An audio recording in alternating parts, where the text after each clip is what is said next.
ओम शांति। आज 17 मार्च 2022 की मीठी मुरली की प्यारी सी मंथन है। बाबा ने कहा, मीठे बच्चे, तुम्हें भक्ति की रोचक बातों के बजाय रूहानी बातें सबको सुनानी है, जिससे सभी की आत्मा में बल भरे व कल्याण हो। भक्ति की रोचक बातें अर्थात आकर्षक कथा, जो देवताओं ने जो किए उसका वर्णन। हम उन बातों को तो हम द्वापर से सुनते आए, द्वापर से सुनते हैं ना। तो किसने सुना?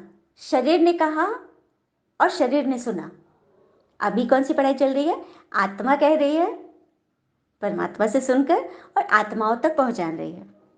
चलिए अब इसको हम समझते हैं। हाँ, आत्मिक बल भरने वाली कहानी बोलो। तो सबसे पहले खुद को सुनाना है। सुनाने का अर्थ यह नहीं कि जो कुछ बता रहे हैं वो खुद पर अप्लाई न करें, पहले अपने ऊपर अप्लाई करो। हम्म क्या मैं रावण के विकारों से अपने आप को बदल पाई हूँ? संस्कारों में परिवर्तन हुआ है? और पढ़ाई पर बोलते हैं, भगवान ने हमारी सारी पढ़ाई का जो सिलेबस दिया है, सिलेबस में बताया है निराकारी, निर्विकारी, निरंकारी, ये 3 शब्द को ब्रह्मा बाबा, जिसके तन में भोले बाबा ने प्रवेश किया, उन्होंने अपने शरीर से चरितार्थ किया। निराकारी, निर्विकारी, निरंकारी। और उनके शरीर छोड़ने के अंतिम शब्द भी यही था। तो जिस तरह से वो सेवाधारी बनकर निर्माण चेत, निरंकारी, नम्रचित बनकर सेवा किए, तो सेवाधारी की विशेषता बाबा बता रहे हैं। जैसे कि आप लोग समझिए, मैं सेवाधारी हूँ और मेरा नाम भी नम्रता है, तो मैं सेवा करूँ और साथ में गुरु गुरु भी करूँ, गुस्सा भी करूँ, तो कोई सुनेगा मेरी बात? इसीलिए जड़ मैं हूँ, भगवान ने मुझे जड़ बनाया। तो बस यही भावना है कि मेरे जितने भी सुनने वाले हैं, जिनको जो मेरे से परिचित है, जितनों को मैं जानती हूँ, और ये यूट्यूब से तो विदेशों में भी जा रहा है, तो उनको तो मैं जानती नहीं, लेकिन जिसको भी मैं जानती पहचानती हूँ, वो सब मैं जड़ हूँ। तो मेरे साथ तना बनकर, टाल टालियाँ बनकर, फूल फुलैया बनकर, पत्ते बनकर, बीज बनकर इससे सटे रहे, ताकि पूरे वृक्ष का पोषण वो परमपिता परमात्मा, उसकी छत्र छाया झरने के जैसे इस पर पड़ती रहे। ये भाव है। तो ऐसा निरंकारी बनना है। हाँ, और कहते हैं ना कि जिसमें गुण नहीं उसे अहम किस बात की। जिसमें कोई गुण ही नहीं वो क्या बोलेगा, कि क्या अभिमान दिखाएगा? तो अभिमान उसे होता है जिसमें गुण होता है, क्योंकि मिठाई में ही कीड़े लगते हैं। तो चेकिंग कहाँ होनी है? जिसके अंदर गुण है उसी की बाबा चेकिंग करेंगे, भोले बाबा उसी की परीक्षा लेंगे। हाँ, तो कोई भी कुछ बड़ाई कर रहा है, प्रशंसा हो रही है, तो स्वीकार नहीं करना है, नहीं तो अभिमान उसी से प्रवेश करता है धीरे धीरे। स्वीकार नहीं करना, सब भगवान के न्यौछावर। और कहते हैं ना, बैंक के लॉकर में भी 2 चाबी से खुलती है, एक आपकी मेहनत और दूसरा ईश्वरीय कृपा। आप मेहनत करोगे, 100% अटेंशन दोगे, मन बुद्धि में एकाग्र करके, ईश्वर पे भरोसा करके, तभी भगवान वो चाबी लगाएगा। और इसका साक्षात उदाहरण है, आज ही एक बहुत सुंदर अनुभव मिला। ठीक है, तो इस तरह से सभी आत्माएं अपने अनुभव शेयर करते हैं कि किस तरह से भगवान से जुड़ने से उनके जीवन में कैसे परिवर्तन आया। शरीर के रोग शोक तो मैं हमेशा बताती हूँ। जुड़ने से पहले मेरे हड्डी हड्डी में रोग था, सुई लेने जाती थी, क्योंकि मन में गांठ, क्वेश्चंस की, मेरे साथ ऐसे वैसे, ऐसे क्यों नहीं, मैं क्या करूँ, है ना। कमी किसी में नहीं थी, कमी मुझ में थी, मुझ में कमी थी। मैंने वो कमी दूर किया, मन की गांठें खुली, तो अपने आप सारे गांठें खुल गए, चाहे सफलता की हो। और मैं +2 की टीचर हूँ, गवर्नमेंट जॉब। भगवान से जुड़ने के 1 सप्ताह के बाद ही मेरा भी रिजल्ट निकल गया। तो जब से भगवान से जुड़ी हूँ, पीछे मुड़कर नहीं देखा, हर कदम आगे ही आगे बढ़ी हूँ। तो है ना, तो झुक कर रहो, अहंकार नहीं दिखाना किसी बात में। ये बातें मैं क्यों बता रही हूँ? ताकि आज जो भी मैं परिणाम में हूँ, उसके लिए साक्षात भोले बाबा की कृपा में परिणाम में उन्हीं का तो प्रतिरूप हूँ। तो अहंकार खत्म करना। ये भी हम देखते हैं देवी देवताओं के मंदिर में, गर्भगृह जो होता है, अंदर वाला घर, वो झुका हुआ दरवाजा होता है, सभी झुक कर जाते हैं, क्योंकि भगवान को अहंकार नहीं पसंद है, किसी बात का, मैंपन का त्याग, है ना। और ये भी हम देख रहे हैं ना कि कोई व्यक्ति जब पहाड़ पर ऊंचाई पर चढ़ रहा है तो झुक कर चलता है, कंधे उंधे सब झुक जाते हैं, लेकिन जब उतरता है तो अकड़ के चलता है। तो कोई व्यक्ति यदि बहुत अहंकारी है, तो समझ लो कि ये ईश्वर की नज़र से नीचे उतर रहा है। और कोई झुक कर चल रहा है तो समझना है कि ऊपर चढ़ रहा है। अहंकार प्रगति उन्नति का दुश्मन है। कहते हैं ना, सुने हैं ना हमने सबने वो दोहा, बड़ा हुआ तो क्या हुआ जैसे पेड़ खजूर, पंथी को छाया नहीं फल लागे अति दूर। और फिर गीता में भी लिखा है, काम क्रोध लोभ महाशत्रु है।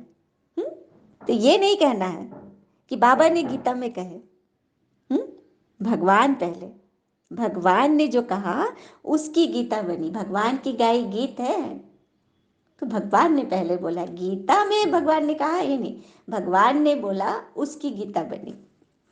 ठीक है। तो रावण राज से सभी को मुक्त करने की ये प्रयास है, ये मुहिम है ना, क्योंकि भगवान को सत्युग स्थापन करना है। तो जब संस्कार बदले, सत्युग त्रेता द्वापर कलयुग, तो हम कलयुग में आ गए। मनुष्य वही है, संस्कार बदले तो हम कलयुग में आ गए। तो क्या वही संस्कार फिर से रिवर्स नहीं हो सकता? और जब बताने के लिए स्वयं परमात्मा धरा पर पधार गए हैं आत्मा के कल्याण करने के लिए, तो बस एक निश्चय, एक निश्चय कि हमें भगवान सुना रहा है, भगवान हमें अपने टच में रखना चाह रहे हैं। ये निश्चय से आप बहुत आगे बढ़ोगे, भगवान के वारिस बन जाओगे। जैसे बच्चा घर में जन्मता है और उस घर का वारिस बन जाता है ना, तो जिस दिन आप मान लोगे कि हाँ भोले बाबा हम आपके बच्चे हैं, दिल से कहो मेरा बाबा आ गया, बस आप बच्चा बन गए, वारिस बन गए। प्रश्न, सेवा में सफलता का साधन है निरंकारिता का गुण धारण करना। तो महावीर बनो, हर किसी को परमात्मा की प्रतिष्ठा का जो सबूत दे रहे हो उसको बताने में डरना नहीं कि फलाना क्या सोचेगा, क्या समझेगा। कुछ भी समझे, ये भगवान का काम है। आपको ज्ञान रतन मिले हैं बांटने के लिए, बिग बॉस परमात्मा है, वो आपको कमीशन दे, आपको लोगों से नहीं लेना है। नहीं तो आपको जेल जाना पड़ेगा। किसी से कोई इच्छा नहीं रखनी। जेल किस चीज़ की? माया की जेल। यदि हम लोगों से ही मान सम्मान में फंस जाएंगे तो फिर माया फंसा लेगी। एक ने दिया सम्मान, दूसरे से नहीं दिया, दूसरे ने नहीं दिया, हम फंस गए ना। तो बस इस जेल से बचना है। धारणा, भगवान व उनकी प्राप्तियों को याद रखना है, देह अभिमान छोड़कर महावीर बन सेवा करनी है, विचार सागर मंथन कर सेवा की नई नई युक्तियां निकालनी है।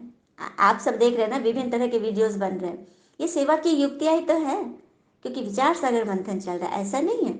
इसलिए भगवान ने मुझे जॉइंट फैमिली में बिठाया है, ताकि मेरी बात का सबको टचिंग हो। अब सेंटर की दीदियाँ अगर सुनाएंगे तो लोग ये चर्चा कर सकते हैं ना कि उन लोगों को क्या है, परिवार का प्रॉब्लम हो, नेगेटिविटी आए, तब तो उन लोग समझे।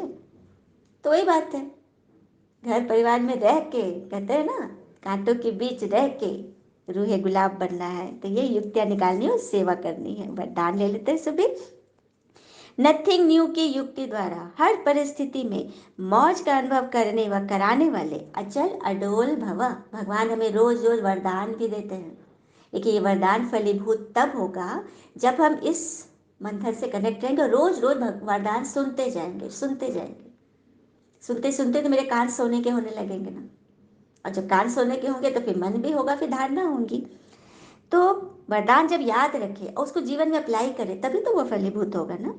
तो बाबा ने कहा, नथिंग न्यू, इस संसार में कुछ भी अकल्याण नहीं है और कुछ भी नया नहीं है।